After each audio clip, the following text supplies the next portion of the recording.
Assalamualaikum, hari ini kita akan membahas tentang fitnah pada masa kekhalifahan Utsman bin Affan.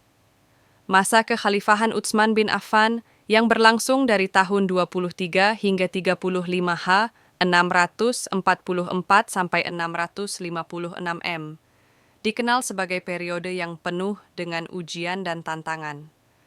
Meskipun awalnya stabil dan penuh kemakmuran, tahun-tahun terakhir pemerintahannya diwarnai oleh berbagai fitnah dan perpecahan yang akhirnya menyebabkan tragedi besar, yaitu syahidnya beliau. Salah satu penyebab utama fitnah ini adalah perluasan wilayah Islam yang sangat pesat. Seiring dengan meluasnya kekuasaan, perbedaan budaya, tradisi, dan cara pandang mulai masuk dan berinteraksi dengan masyarakat Muslim. Kesenjangan antara masyarakat yang hidup di pusat kekuasaan, Madinah, dan mereka yang tinggal di wilayah baru, seperti Mesir dan Kufah, mulai terasa. Munculnya tuduhan nepotisme juga menjadi isu sentral. Utsman dituduh lebih mengutamakan kerabatnya dari Bani Umayyah dalam menempati posisi-posisi strategis. Meskipun Utsman memiliki alasan kuat seperti kompetensi dan loyalitas, keputusan ini menimbulkan kecemburuan dan ketidakpuasan di kalangan kelompok lain. Contohnya adalah penunjukan Muawiyah bin Abu Sufyan sebagai gubernur Syam, Suriah, dan Walid bin Uqbah di Kufah, yang keduanya adalah kerabat dekat Utsman. Selain itu, muncul ketidakpuasan terhadap kebijakan ekonomi. Kebijakan Utsman yang lebih liberal dalam pengelolaan harta Baitul Mal, kas negara, dianggap menyimpang oleh sebagian pihak. Hal ini diperparah dengan perbedaan interpretasi terhadap ajaran agama. Puncak dari fitnah ini adalah munculnya kelompok pemberontak. Mereka berasal dari berbagai wilayah, terutama Mesir, Kufah, dan Basra.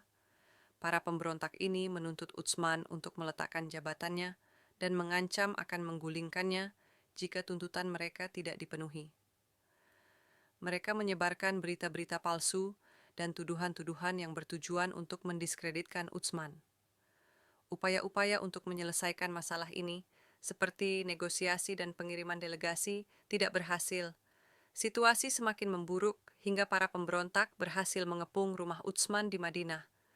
Para sahabat senior seperti Ali bin Abi Thalib, Talhah bin Ubaidillah, dan Zubair bin Awam berusaha melindungi beliau, namun jumlah mereka tidak sebanding dengan para pemberontak.